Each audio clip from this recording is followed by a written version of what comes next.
Yo! Good evening, everyone. My name is Rhonda Whitaker. I'm serving as Sergeant of Arms tonight. Please help me welcome our President, Mr. Will Burns. Yo!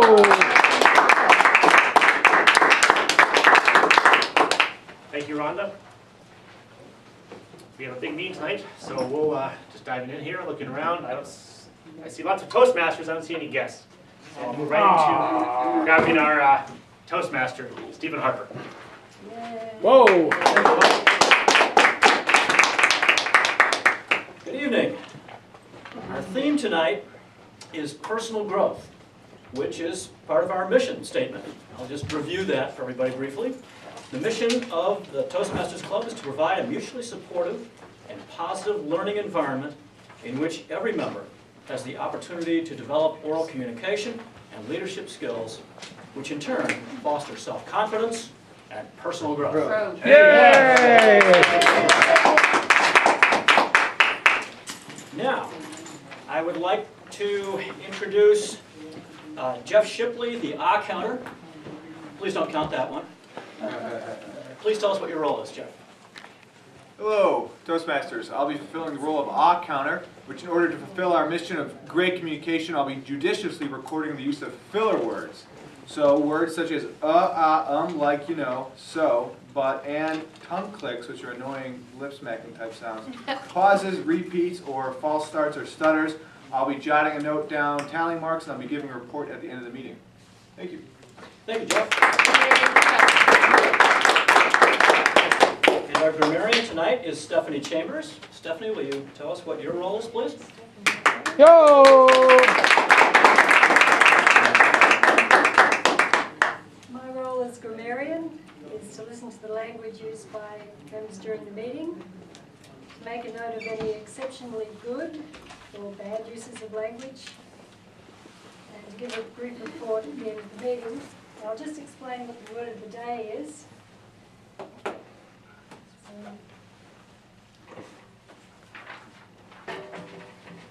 This is our word of the day, vertex. Which is also the Ha! dictionary word of the day. It's the highest point of something, the apex or top, as in the vertex of a mountain. Or in terms of personal growth, it's getting up there to the top. I'll be noting down how many people use the word vertex during their speeches tonight, or even during the table topics. Thank you. Thank you, Stephanie. Yay, Stephanie. Now, I'd like Slobodan to tell us what your role is, please, as timer. My role as a timer is to make sure that everybody starts and finishes their talks on time. Starting means that you have about 30 seconds to think about your topic, if you're in table topics, and then you have 1 to 2 minutes to finish that. At 1 minute, I'll turn on the green light. At 1 minute and 30 seconds, the yellow light. At 2 minutes, I'll turn on the red light. And then you will have about 30 seconds of grace period to complete the talk. Everybody who talks in the table topics needs to talk at least for a minute to qualify.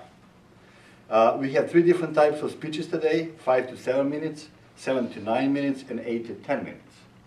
So the first minute of the gap or the range, I'll turn on the green light, the second minute, the yellow light, and the third minute, the red light. And they again have 30 seconds to finish after the red light.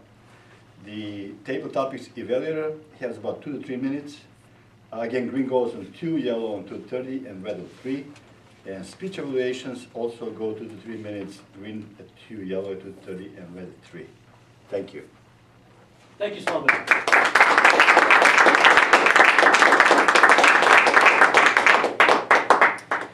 Now, since we have 3 speeches tonight, I've been informed that we will be skipping table topics and go right to the vertex of the meeting, which is the speeches. So I'd like to introduce Diane Denbaum, who will be evaluating Jesus.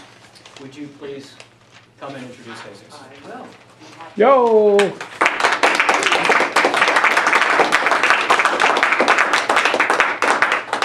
Good evening, everyone. I have the honor of evaluating Jesus tonight. Jesus is working out of the Competent Communicator Manual. It is working on speech 9, Persuade with Power. The objectives for this speech are: persuade listeners to adopt your viewpoint or ideas or to take some action. Appeal to the audience's interests, to use logic and emotion to support your position, and he is to avoid using notes. So we'll be listening for those so that we can comment on whether he's meeting the objectives of tonight's assignment. Jesus Rios is a local magician who loves to entertain people and make them laugh. He likes to describe himself as a vivacious philomath who wants to share one of his ideas with you tonight. Yada, yada, yada, blah, blah. Laugh and live longer. Blah. Please welcome Jesus Rios. Yo!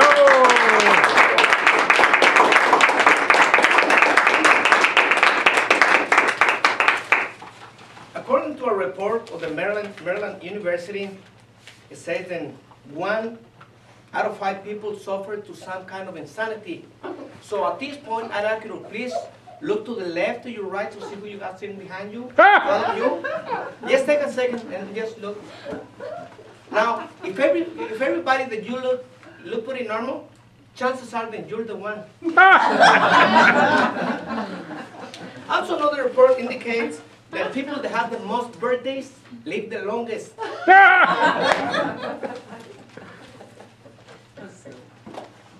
I know that birthdays are good, but I know that too many of them will kill you. Fellow Toastmasters, viewers at home. Am I forgetting something? I think I covered everybody. Guests. Guests. Oh no, guests. We have another guest today? No, we don't have. But if you're watching for the first time at home, welcome. I hope you join us every Tuesday. This speech is not about me. This speech is about yourself, about the community, the people that you love.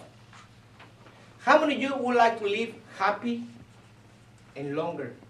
Richmond? Ah! You're okay? Okay. It seems like everybody in this room would like to live longer and happier life. And one of the recipes to live happier, healthier, and longer is by laughing. Laughing gives us a lot of benefits. As you see, he's not stressed right now. He's not suffering any kind of anxiety. It is impossible. What I'm going to share with you tonight is some of the benefits of laughter. And I'm going to ask you to do something, not for me, but for yourself, for your community, and for your loved ones. My name is Jesus Rios, a.k.a. Mr. Illusion.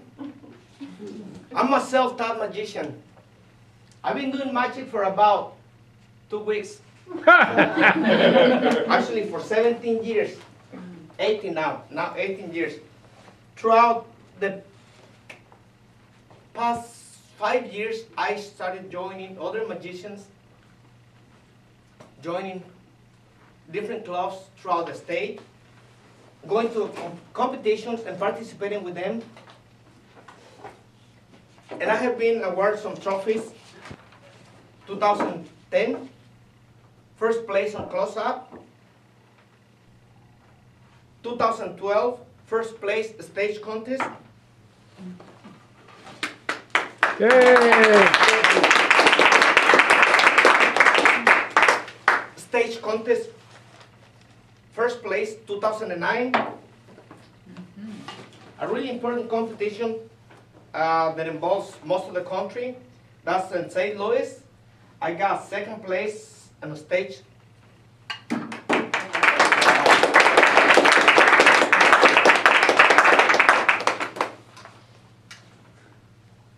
2009, third place in close-up. And last but not least, one of my favorites. Actually, I don't have that with me. But I was awarded second place here in Fairfield. It was just three of us, and I got second place. And last week, table topics, first place. Yay! Is it for my lucky All day? of our missing award. This is where they've been going. So it's back. They're back. The reason that I brought this is not to brag by no means, but to show you that maybe there's some potential there. And what I'm lacking and what I'm requesting your help is to help me get my message of happiness and laughter spread across not only the community, but across the state, across the nation. I want to reach the vortex of my career this year. 2013 is not a, because it's ending in 13, it's not a sign of bad luck. This year is my year, and I will shoot to reach the vortex of my career. That's twice.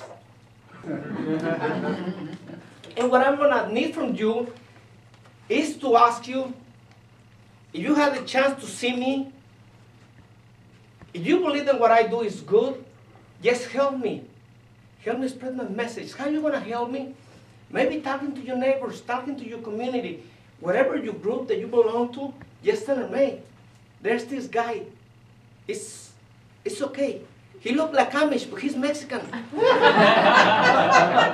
might bring some joy to your life for the moment. I'm lacking on my skills of being a salesman, and I want you, per se, and your group, just tell them. If they have not seen me, send them to my videos on YouTube, Mr. Illusion in Iowa, Mr. Illusion in Fairfield, and then you can see I have about 20 videos that you can see and share with your friends, with people that might be interested in having a magician. And it can be a birthday party, it can be a community event such as county fair, high school, church. I do all kinds of events. I jump out of the cake and everything. wearing my tongue. And wearing it backwards. No. That's too much information. Too much information. So fellow Toastmasters, viewers at home, I'm asking you for your help. If you believe that what I do, if you have a chance to see me before, and you think that what I do can bring some joy to some people's lives, send my name. Share my name with people that you know, with the communities, with the group, whatever group that you belong to. And I do have some applications that I have to make a magic club, but apparently they disappeared. Sometimes I fool myself. But what I got right now, and if you think that you can put a poster in your place of business, then you can share. You are more than welcome to take one of my posters, fill out the date, the time, get in touch with me to make sure that I have an open day, and we can make this happen. See me after the meeting, and I will be happy to give you one of these. Fellow Toastmasters, thank you very much for your time. Thank you.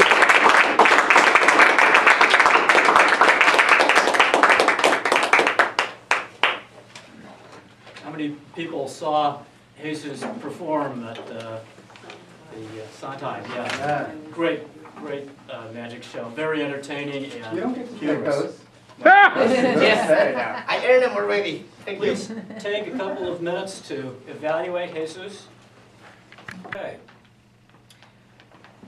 Our next speaker is Seth Braun.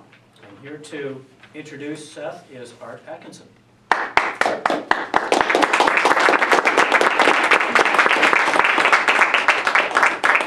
Thank you, Stephen. Good evening, Toastmasters and viewers at home.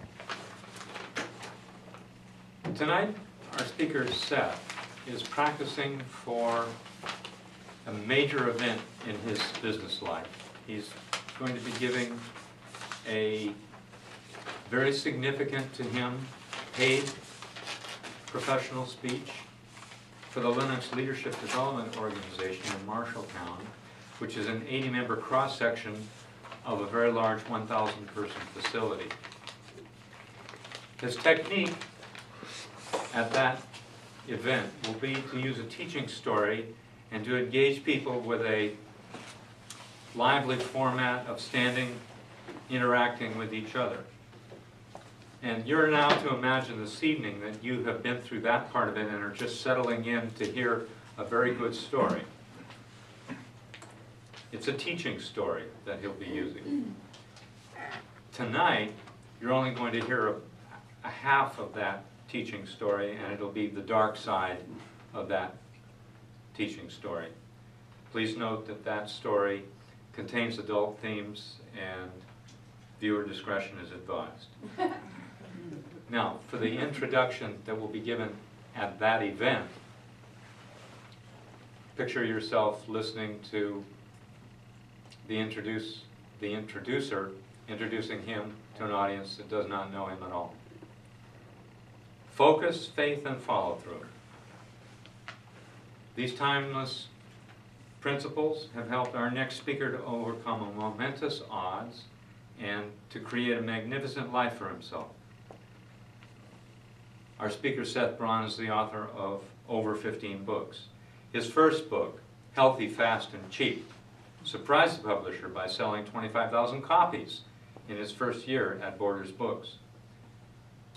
Mr. Braun combines his performing arts training with 18 years of hands-on work experience to help clients with insights and action. This unique twist on business sparks innovation in marketing, in management, in product development, with clients that span the globe. Seth delivers training, consulting, and speaking engagements to small, medium, and Fortune 100 companies. Real success is messy, more like riding with a Wookiee in the Millennium Falcon than riding in the sleek Empire Star Cruiser. Mr. Braun knows firsthand from his life experience. Our guest speaker has gone from being a sick, drug-addicted dropout to full private school tuition scholarship, to professional musician, to best-selling author, to successful business owner, speaker, consultant, applying all the principles that he'll share with us tonight. His biggest accomplishment is staying active as a father and husband while achieving results in his professional career and entrepreneurial endeavors. And that's something to celebrate. Please help me enthusiastically welcome Seth Braun.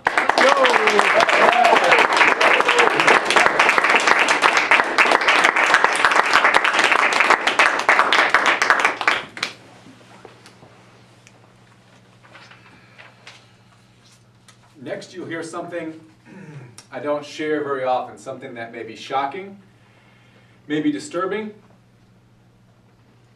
It's a story of how I went through a painful time in my life and was able to turn that around as an asset. Fellow Toastmasters, viewers at home, creativity, focus, faith, and follow-through. So far, we've seen how creativity, focus, faith, and follow-through join together for powerful leadership.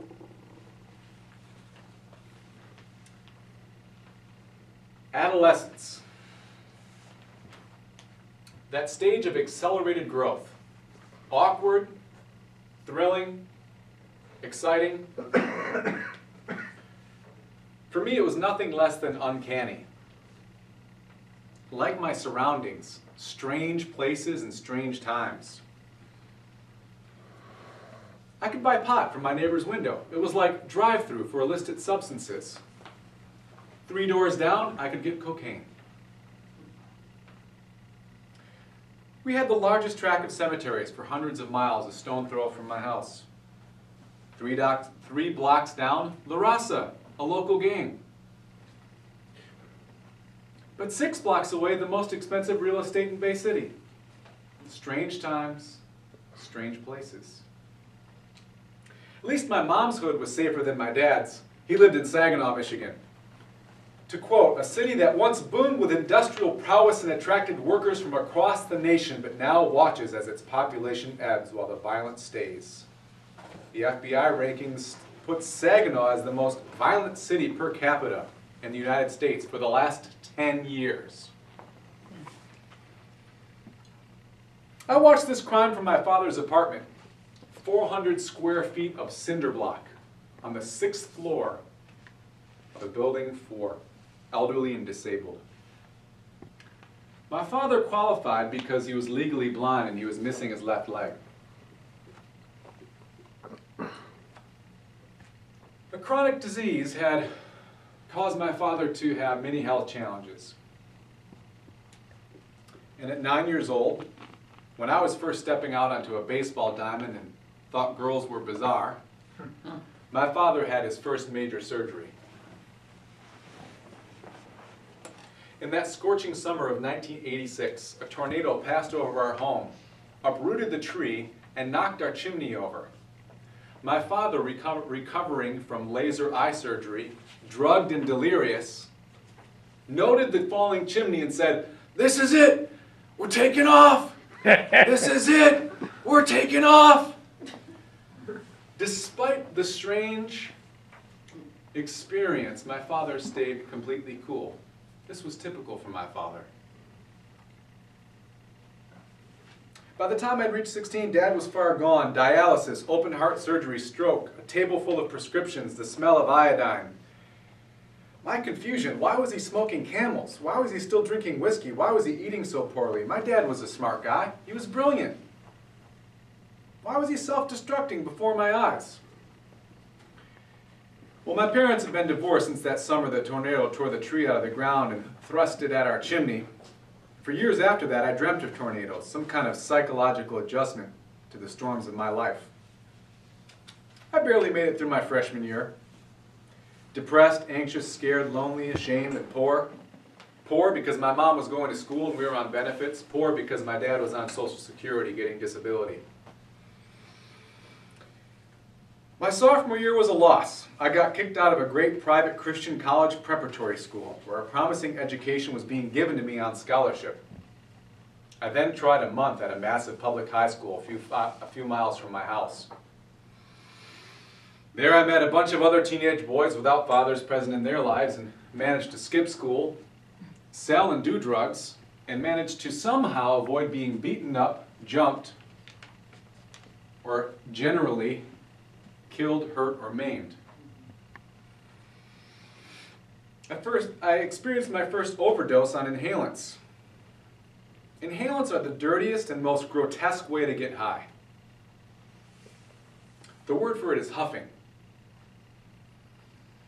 We huff fumes from glue, gasoline, chemical, electrical cleaner. I passed out and nearly had a psychotic breakdown after an intense session. I repeated this often. There was a cast iron clawfoot tub with an old porcelain medicine cabinet in the bathroom at my buddy Leon's mother's house. 4 of us raided that old lady's medicine cabinet and took 2 of everything.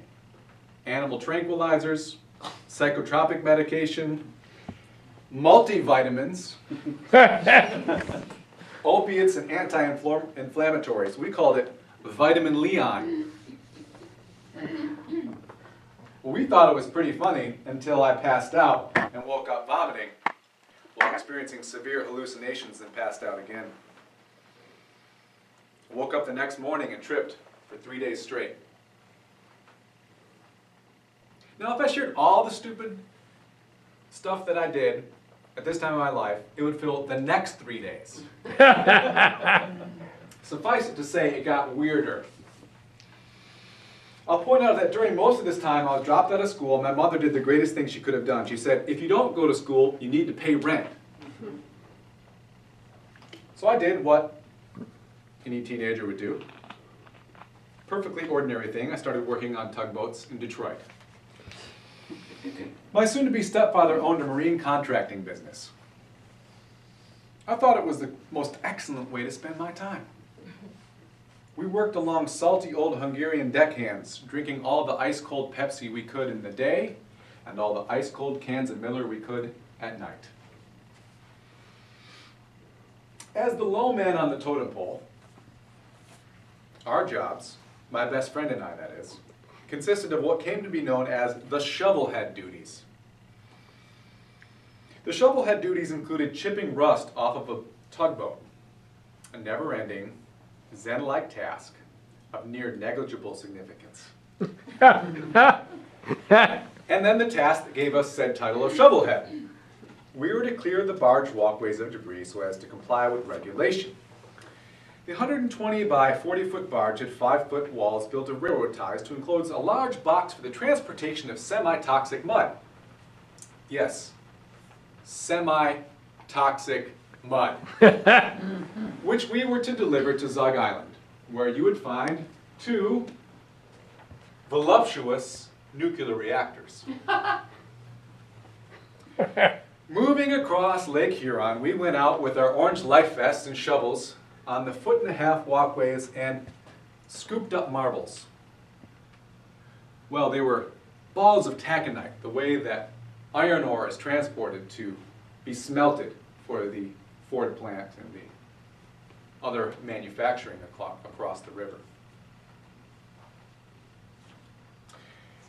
The stories get more outlandish as we move into Detroit. Surreal scenes of post-apocalyptic Mad Max-style sets where the only locals you can trust wear shirts that say, "Come back to Detroit, we missed you the first time." And the rest are members of real motorcycle gangs or travel with packs of feral dogs.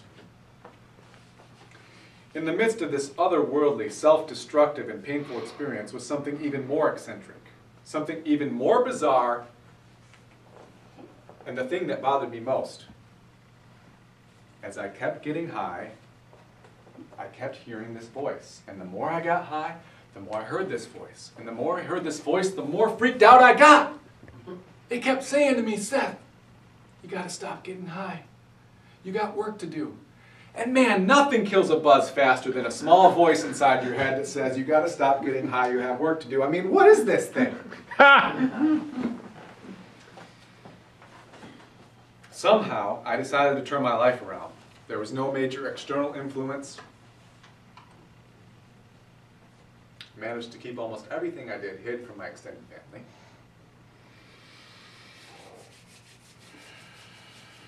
But something in me had shifted. And change of any kind is hard, but coming from this subhuman existence that I was living into some semblance of health and interaction with the world was enormous. And after 2 weeks of sobriety, exercise, eating well, feeding my mind, feeding my spirit, I couldn't take it anymore. The pain of the change was too much. So I called friends and said, "I need to get high." They said, "Well, there's a party at the twins' house." The twins' mother allowed us to have access to whatever we wanted. So the twins said, "Yes, come on over." So my friends picked me up in the Ford Fiesta, a little yellow lunchbox with a wooden handle on the steering wheel. And they talked about how lucky the Ford Fiesta was and how many near misses it had been in. And we drove down the road, and while we drove, I said, "It's like a deja vu. It's like I'm having a dream. It's like I've been here before." And it went into tunnel vision, and they said, "Ah, it's just Seth." I said, "This car's so lucky it's been in so many near misses. Yeah, we almost got into an accident." My friend Matt said, "Yeah, we almost got into an accident, right? Pow!" And we were sideswiped by a '73 Monte Carlo, driven by the uncle of the twins. Coming from their home, driving without a license, suspended for drunk driving. And that was the final wake-up call. I heard the message, and from there it was a 180-degree turn. And from that moment, I began seeking my vertex. Mr. Toastmaster. Yo!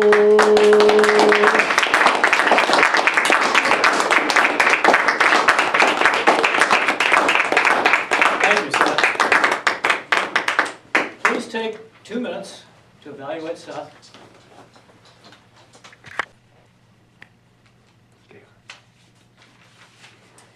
Our next speaker is Jyoti Raj Adhikari. I'd like to invite Cindy Traynor to introduce Jyoti.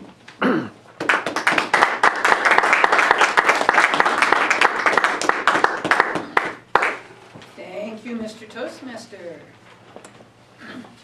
Fellow Toastmasters, honored guests, and viewers at home. Jyoti Raj is revisiting his project #1, his icebreaker, in his CC manual. His objectives are to begin speaking before an audience, to discover speaking skills he already has and skills that need some attention, to introduce Jyoti. He's a member of Golden Speakers Club for 2.5 years. He's basically from Nepal, and came to Fairfield in 2007 as an MBA student at Maharishi University of Management. He moved to DC in 2008 and then came back to Fairfield in 2010. He works in town, and today he's redoing his first speech, which he presented 2.5 years ago. Let's welcome Jyoti for his first speech from the CC manual, and the title is Where I Am From. Where I Am From. Please join me in warmly welcoming Jyoti Raj.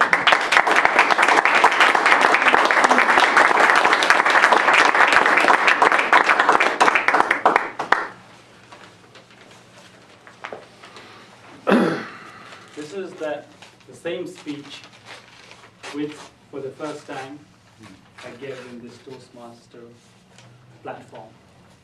It was 2.5 years before. Yesterday I watched the video which we had, and I was tempted to speak the same thing again. Fellow Toastmasters, guests, and viewers at home.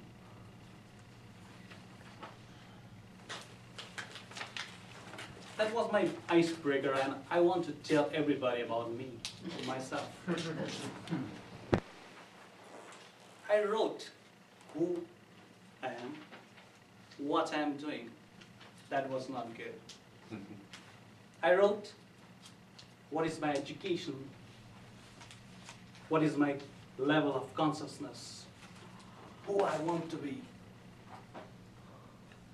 That was not good. I was not able to fit myself in any article which I wrote to speak. Then I realized if I write about the place where I belong, that is who I am. That tells everything about me. I can't be separate from all those people and the place from where I belong. Fellow Toastmasters, I am from the valley, which is surrounded by beautiful mountains. I grew up drinking those cold water, coming down the hill from Himalayas. I brought up swimming on those cold and chill water. I can still feel those cool breeze on my face when I imagine about my place. I can still smell the mud in my hand from where I belong. I was from the place where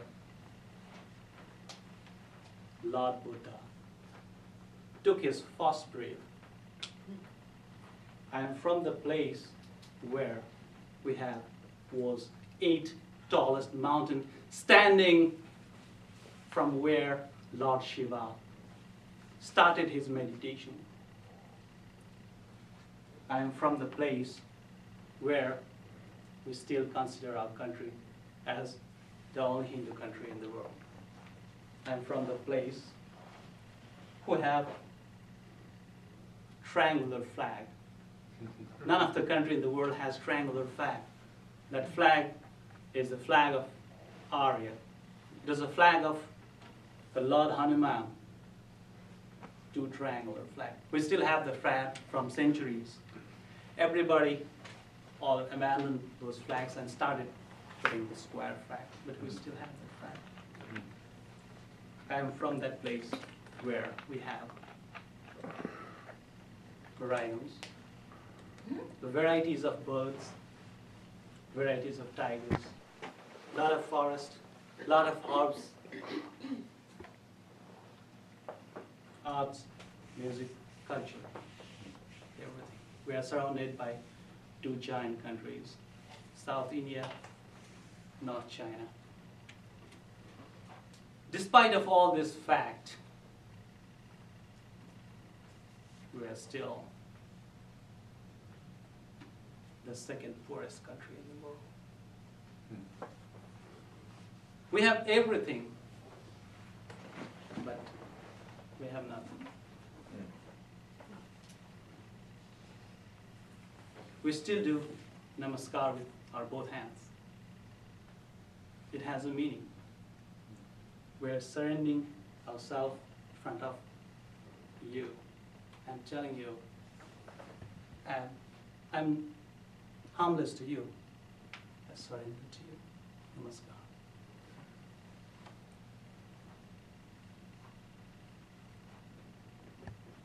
We sow rice, sow wheat, same hands. Our main food is rice and bread. We call it roti and vaat. We have our language. We read Devanagari script. We are ruled by king for about 250 years. We fought against them and have democracy and republican system, whatever it is, some 20 years back. But the place which the king had, now those people have. They have the same styles, they have same attitude. The people are same place. Only a small group of people went to power. And they made that hunger, that poverty, as a means to control them. They are ruling them.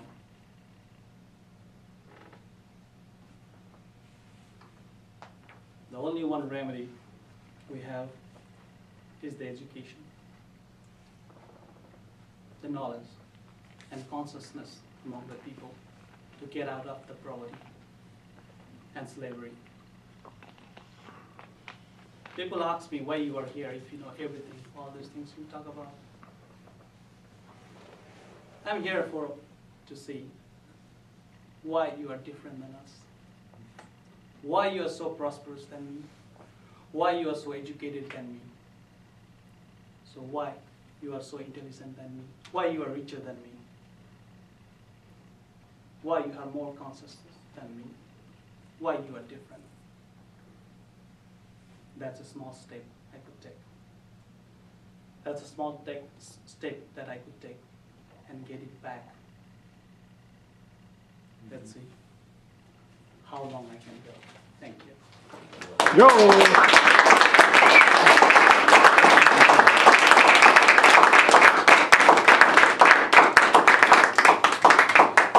Thank you very much.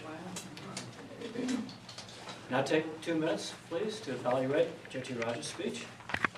Slobodan, will you please tell us which speakers qualified? Do it now. Isus and Jyoti qualified. Isus spoke 7 minutes and 26 seconds, and Jyoti 7 minutes and 2 seconds. And Seth got his vertex at 10 minutes and 53 seconds. Thank you very much. Now I'd like to ask our general evaluator, Will Jones, to come up and evaluate the meeting.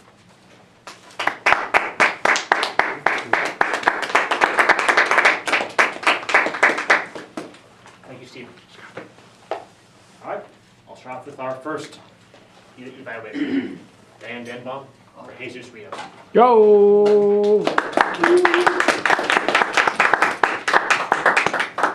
Good evening again.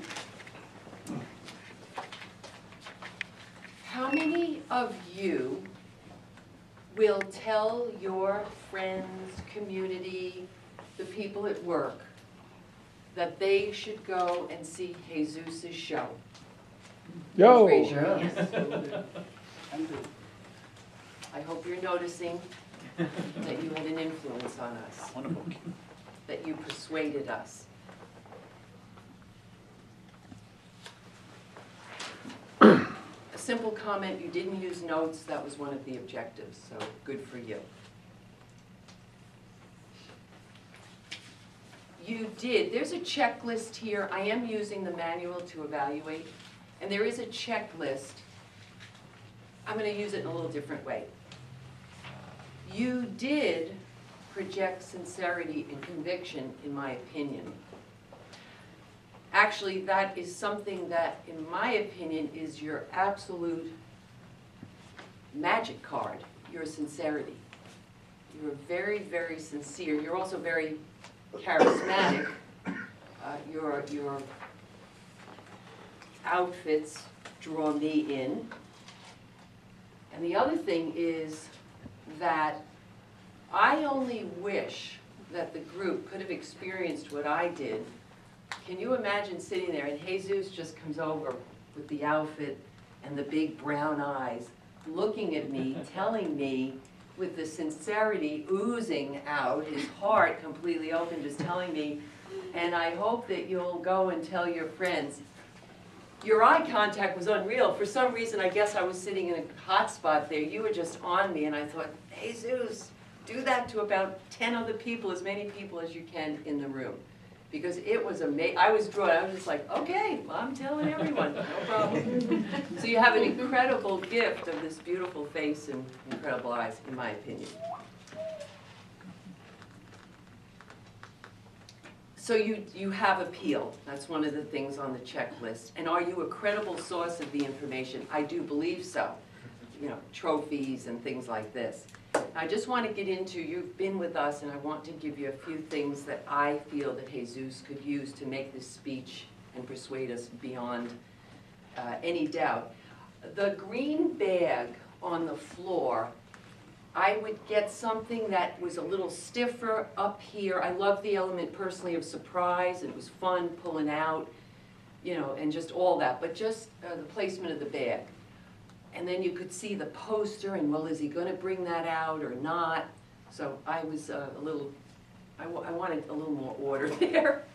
Your speech, I was a little confused, and I didn't know if it was your opening was fantastic, but in the speech you said, but this isn't about me, but then it was about you.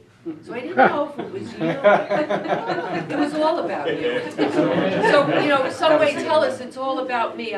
There was some confusion in there, even though bottom line I got you wanted to give your message of being happy. The insanity quote in the beginning was a riot. That's mostly my comment. Jesus, you just have charisma, you're fantastic, and just a little tweaking with order and clarity. Thank you. I'm finished.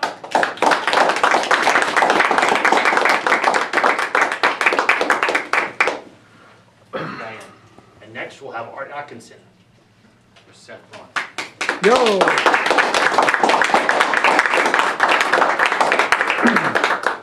Thank you, Will. Good evening, Toastmasters.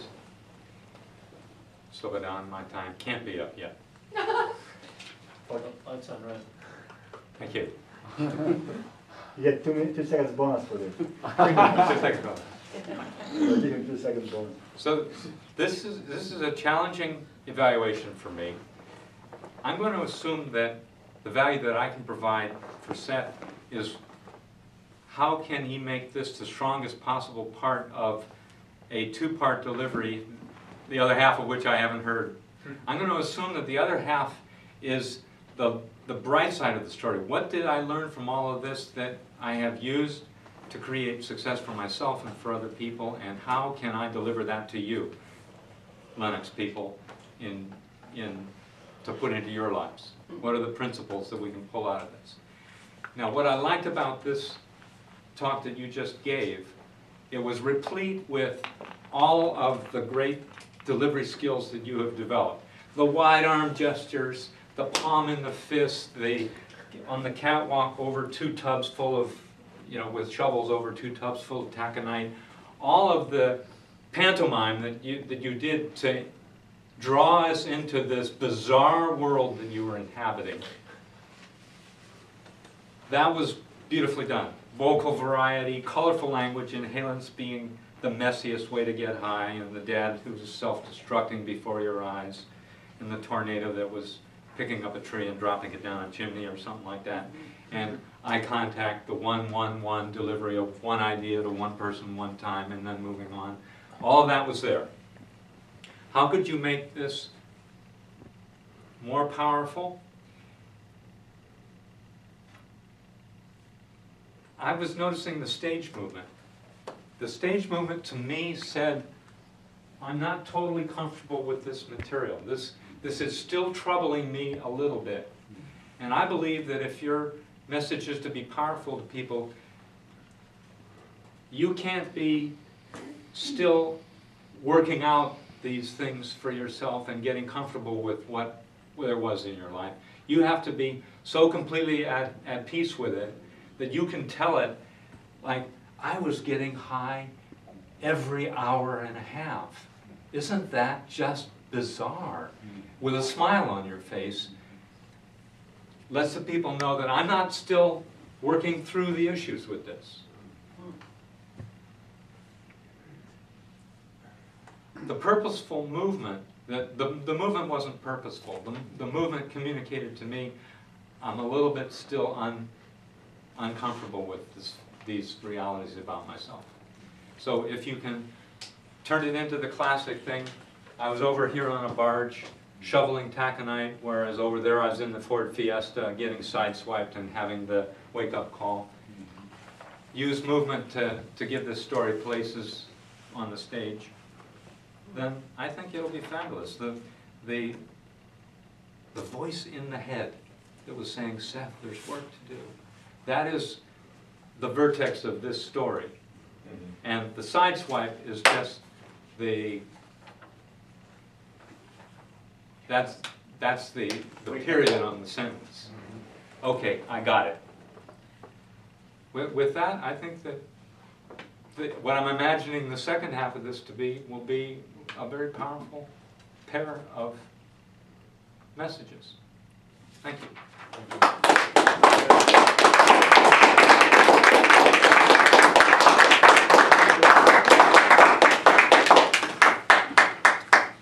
Thank you, Art.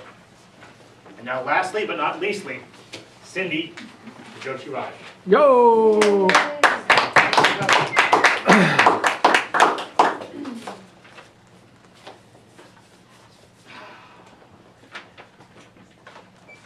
Fellow Toastmasters, honored and distinguished guests, viewers at home, most especially Jyotiraj.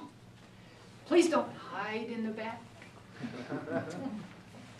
What strong points does Jyoti already have? And I'm going to ask for a little audience participation here. Anyone want to volunteer with strong? Yes, go ahead. Fabulous charisma. Jyoti has fabulous charisma. Anyone else? Seth? He has incorporated the use of sensory description to draw me into his stories. I was going to say that. Yeah. The mud on his fingers. Yes, that was very well done. You had also good eye contact with your audience, and your hand gestures were well done. And what I liked was how you constructed your speech. It was to me, very lineal. And although you didn't say that I was born on this day, I mean, you approached it in a fresh, new manner. Some people come up and they say they were born on this date, and then this time. It's like a timeline, but it's more obvious.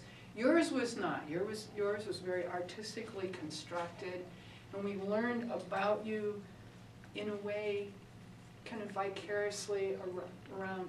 I am from a place, and that just pulled me in somehow, because I happen to feel connected to places at certain times. And that has shaped who I am, and I could see how it shaped who you are. And that led me along really well in learning more about you as a person by where you were from. How well did the audience get to know the speaker? It was the history lesson in a way that, and I could see then how you were shaped by that, by where you lived and what happened with you. Adequate preparation? I think so. I mean, you lived it. I mean, you just kind of pull the memories out and deliver them, right? Clear and audibly given. I liked how you slowed down some. When you were quiet, though, I would have liked, when you were talking softly, I would have liked to have had you come out in front of your audience. Because when you're talking softly, but you happen to stay back here, then it's harder. And I was sitting near the back of the room. It was kind of hard sometimes for me to hear you. But when you want to really make a point and deliver something really important to your audience, come up front and get close and share that with them. And then when you lower your voice because it's something tender or heartfelt that you want to share, then you can, your audience doesn't miss anything. They don't miss the word that you say. I liked your speech. What you could do different about the presentation, I've written it all down here and I'll share it with you later, before the end of the meeting. So thank you very much, Jokey. I learned a lot. Thank you.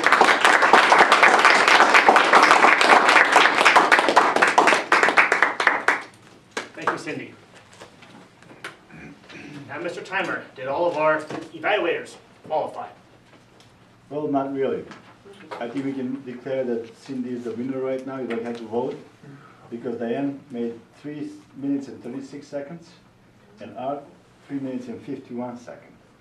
Okay. Sorry, Art, Nice yeah. system. By default. Right. And Cindy has 3 minutes and 21 seconds. All right. I think we call for retime. Then let's go ahead and move into the next aspect here. Let's get the reports, and then we'll move in past that. So I'll call the timer back up again here. Hold on. Well, it was a really tough time taking all these table topics. None of them qualified.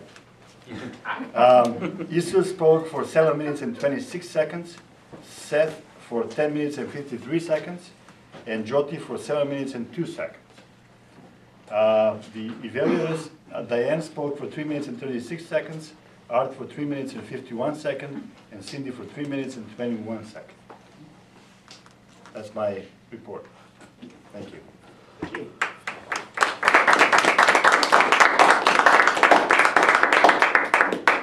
Next, we shall hear from Jeff Shipley, our counter.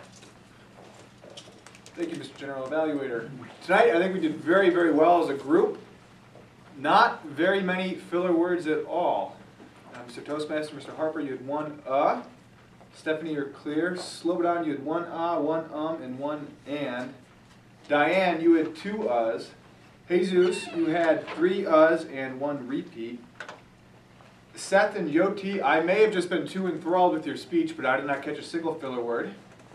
Cindy, you broke my heart at the very end with one, wherever she is, one at the very end, so sorry you had one. And Will, you just had an as well. That's my report. Yay!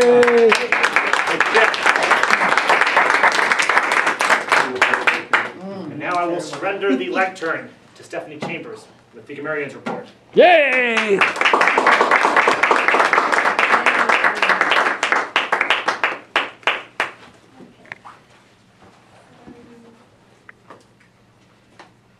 Everyone did very well with the use of the word vertex. It's very clear. Steve used it. Seth used it in his speech, very end, which was very dramatic. Art used it. And Jesus used it twice in his speech. So Jesus is the winner tonight.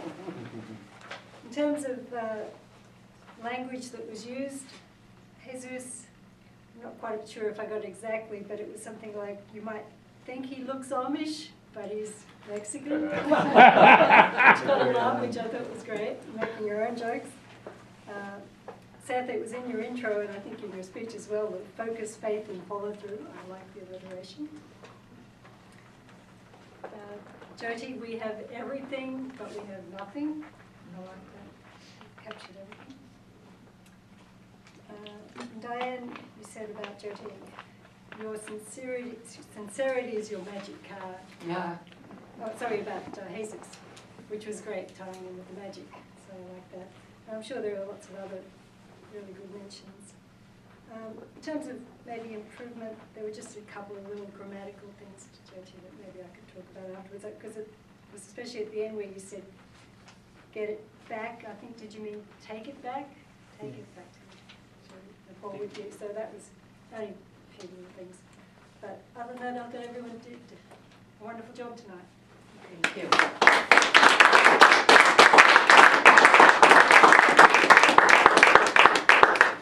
Thank you, Stephanie. And now I will call up the man sitting on your left, Scott Terry. Oh. Yo!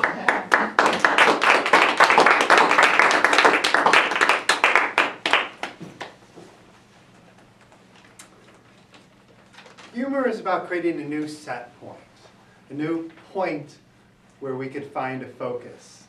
It's letting go of what's in your mind or how we create meaning. It's letting go of our emotions and how we process things.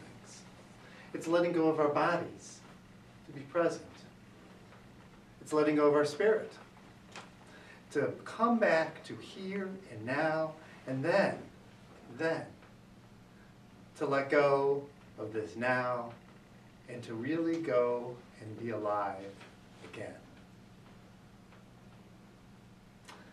So, how enlightened are you?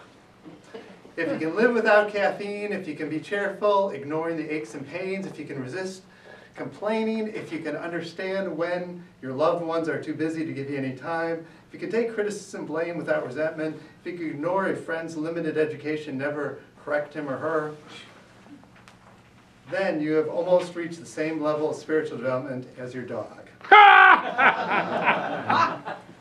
George Carlin on reversing life sequence. Yes. Yes. I went to live my next life backwards. You start out dead, and that way you get to go. You get that out of the way. Then you wake up in a nursing home feeling every day better. Then you get kicked out for being too healthy. You enjoy your retirement and collect your pension. Then, when you start work, you get a gold watch on your first day. You work 40 years until you're too young to work anymore. You get ready for high school, drink, alcohol, party, and you're generally promiscuous. Then you go to primary school, you become a kid, you play, you have no responsibilities. You become a baby, and then you spend the last 9 months floating in peaceful luxury, in spa-like conditions, central heating, room service, on tap, and then you finish off with, well, we've got a mixed audience here of children. Let's just say you end up in the last moment of bliss between a man and a woman. I rest my case. Yo!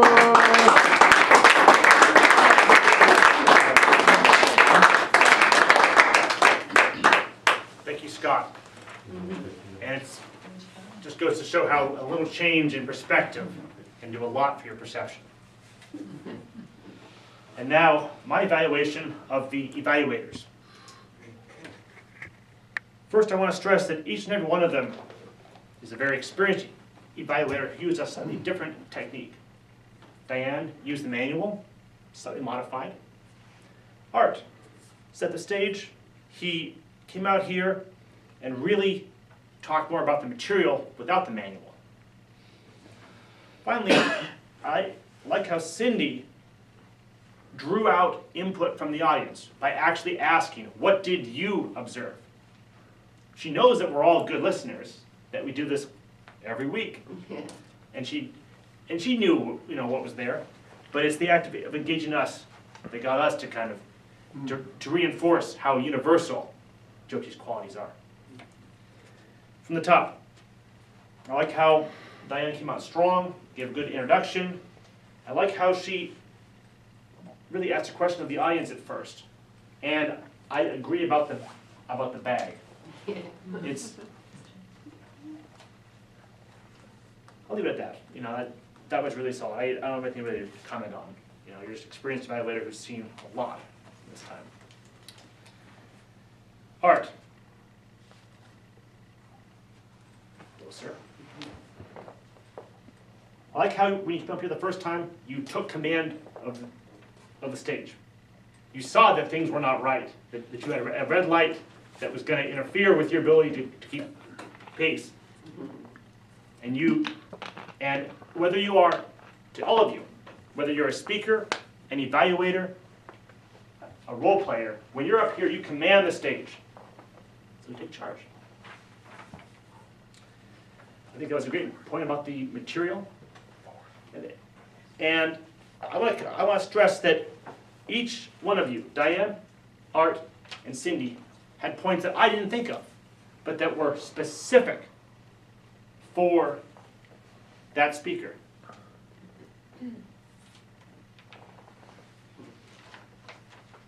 I also liked, Art, how you actually used your arms when you were talking about Seth and about his powerful gestures and energy. You were powerful, and you used great gestures with that. Cindy, I like the input that you had for the audience.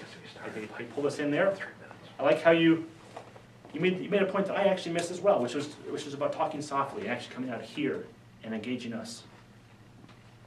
Talking softly, that's something I can actually do a lot better as well. I love being out here, but I don't talk that softly most of the time.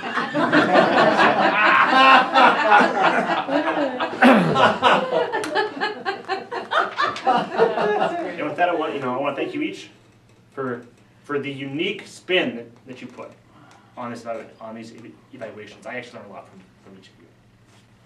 Thank you.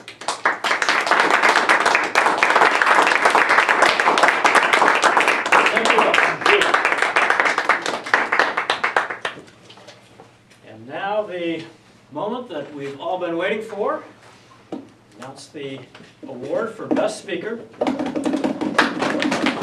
Jyoti Raj. Go! Yes.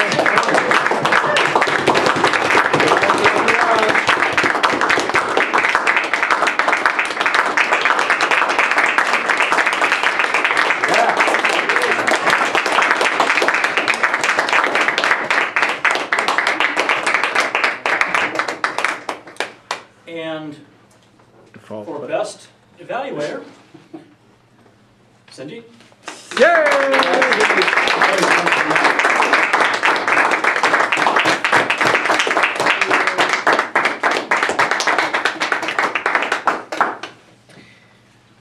This has been a wonderful meeting. I thought it might be worthwhile for everyone to just pause and reflect on how much personal growth we have each gained by being here tonight. I just am so inspired, and this is the first time that I've been the Toastmaster.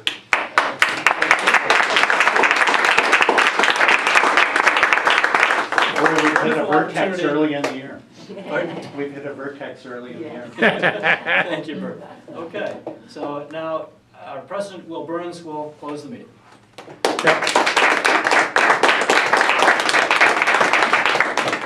Thank you, Stephen. I will close. But first, we have a guest. Welcome, sir. Would you like to give us your name and what brought you here? My name is Ripunjay Bhargava, and I belong to India. And my brother told me about the Toastmaster, and I accompanied him and came here. And I really liked the way you were trying to make speeches and evaluating it. And I would look forward to join it and would be a part of it. And my interest more is in Indian traditional sciences, which are more in perfect rhythmic harmony with nature, which are based more on consciousness-based sciences. because I was working as an environmental lawyer. I did public interest litigation, and I realized while working as a public interest litigation lawyer that the whole problem is with the science, because whatever the discoveries and invention were being made, they were made with the intention of more like personal comfort and not with the intention that they are in harmony with nature.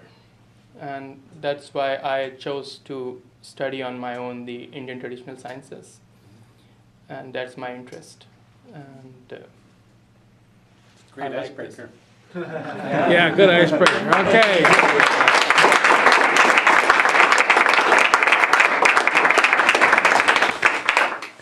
You got a ribbon for him? Underneath there's a ribbon. Give him one of Jesus trophies. Jesus, Well, then disappeared. this is for you. thank you very Coming much. up. Thank you for coming. Thanks for coming. Come back.